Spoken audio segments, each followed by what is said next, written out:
Ma! Wah, menantuku yang menyebalkan. Ternyata kamu ikut datang.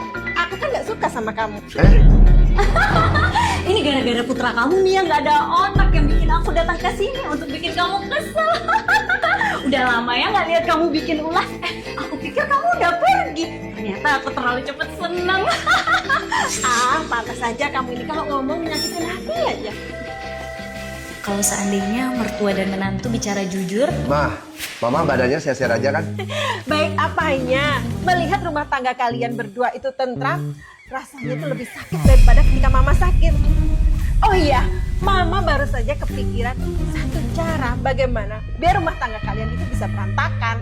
Cepetan, panggil putraku ke sini biar aku bisa setia. aku tahu kamu juga bukan tipe orang yang gampang diatur. Gimana kalau aku pura-pura ke kamar mandi, jadi kamu bisa cerita yang jelek-jelek tentang aku di belakang aku. Aduh sayang, udah kamu gak usah ribet-ribet. Untuk membuat kamu hidup menderita, mama punya banyak cara. Dulu waktu aku menjadi menantu, aku hidup menderita. Aku akan putar otak bagaimana caranya membuat kamu hidup sengsara yang sama. Bisa ketemu mertua seperti kamu, itu aku bener-bener apa sampai 7 turunan. Nih, ini semua makanan sisa semalam. Terserah kamu, mau makan atau enggak. Wah, dari tadi aku udah duga kalau kamu itu beneran gak ada niatan baik. Ingat reklama sediain buah paha untuk 3 orang. Aku mau udah gak heran lagi. Toh putramu yang pengecut itu meskipun dia gak makan, dia juga gak berani larang aku makan. Gak suka, ya tahan aja. Bukan. Mama bukan orang yang seperti itu. Aku jelas gak suka dong. Dulu waktu anakku belum menikah, dia tuh cuma nurut sama aku. Tapi kenapa setelah dia menikah, dia harus nurut sama kamu? Kamu kan gak ngandung dia, kamu juga gak besarin dia. Kalau rumah tangga kalian berdua berantakan, hatiku makin senang. Wah, orang tua ini nih yang selalu bikin orang kesel. Habis pura-pura makan siang ini, aku harus cepet-cepet kabur. Kalau telat sedetik aja, aku bakal muntah. Berarti waktuku sisa sedikit lagi dong. Aku harus mikirin cara bagaimana membuat kamu hidup menderita.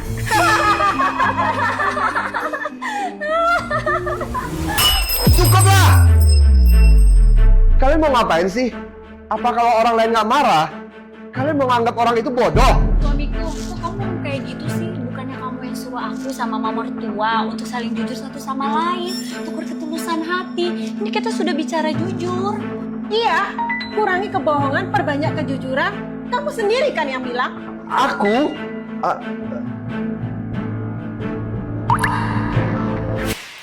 Nak, udah pulang ya? Iya, Ma. Nah, istrimu hari ini cuman males-malesan aja seharian di rumah. Aku suruh angkatin jemuran, dia malah molor. Setengah jam baru dia jalan. Suamiku udah pulang ya? Ya, sudah pulang. Aku akan manasin makanan dulu ya. Makasih ya, Ma. Mamamu tadi ngomongin jelek lagi kan tentang aku di depan kamu? Nggak ada. Apa nggak ada?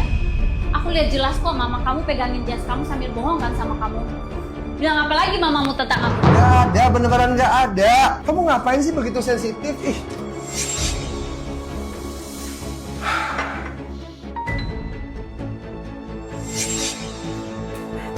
Nah, istrimu nyusahin kamu ya? Apa karena aku ngomongin dia jadi nggak suka? Nggak ada, Ma. Nggak ada. Nggak mungkin.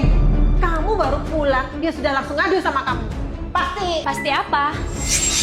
Itu pasti karena cuacanya terlalu panas, makanya dia agak bawel. Iya, nanti aku buatin sup kacang hijau biar dia tenang dikit. Aduh, Nila ini perhatian banget sih. Sebentar. Kalian berdua begini nggak capek ya? Di depan aku, kalian begitu akur. Tapi begitu di belakang aku, begitu banyak keluhan-keluhan. Kalau kalian punya kata hati, bisa nggak kalian langsung ngomong aja apa adanya, to the point aja. Jangan jadikan aku di tengah-tengah jadi sasaran begini. Aku pulang kerja, itu udah capek banget. Malam hari, harus masih menonton kalian berdua acting lagi. Kita ini kan satu keluarga. Jangan banyak trik-trik begitu deh. Jujur itu akan lebih baik kan? Ketulusan hati baru bisa ditukar dengan ketulusan hati juga. Oke. Kamu gak suka ya kalau kita nggak acting lagi? Kalau bukan karena kamu, untuk apa mau mertua jahat dan menantu yang pura-pura akur? Bukan, maksud aku tuh bukan begitu. Iya benar. Demi seorang putra, menjaga keharmonisan mertua dan menantu hanya di depan doang. Mending ngomel-ngomel dan mendesak segera memiliki cucu. Kalau mertua nggak bikin masalah, ya bukan mertua itu namanya. Mah, mama tenang aja mah. Kata-kata mama itu buat aku masuk ke kuping kanan, keluar ke kuping kiri. Mama desek aja terus. Kalau tetap aku nggak akan punya anak. Itu semua terserah kamu mau punya anak atau enggak. Aku juga nggak bakalan mau jagain. Mah, terserah mama nanti mau hidup atau enggak tuh. Aku nggak akan urus mama nanti. Aku kasih tahu kamu ya. Dulu mantan pacar pertama anakku pulang dari luar negeri. Dia memohon padaku 3 hari 3 malam agar dia bisa balikan sama putraku. Kalau bukan karena keluargamu yang minta uang mahar yang sedikit, keluarga aku nggak bakal nikahin kamu. Aku kasih tau kamu ya, sebelum aku menikah sama dia gara-gara kamu yang kayak gini jadi mertuanya, aku udah putusin dia sampai 800 kali tahu nggak? Kalau bukan karena dia berdiri lama di depan rumah aku sambil nangis-nangis di depan semua orang satu komplek, mungkin aku nggak akan nikah sama dia. Kamu Kiki nih, yang dia bilang itu benar. Ah, aku Masalah mertua dan menantu aja kamu nggak bisa ngurus, kan? Kamu masih punya muka untuk ngeluh ke kami, bikin kamu kesel. giliran kamu ngomong, kamu pura-pura bisu. Pinter banget kamu netralin ya. Sekarang aku ngeliat kamu aja bikin aku kesel tau nggak? Aku juga. Dasar pengecut. Pergi. Mah, ternyata yang dibilang sama anak mama itu benar banget. Jujur itu adalah jurus yang mama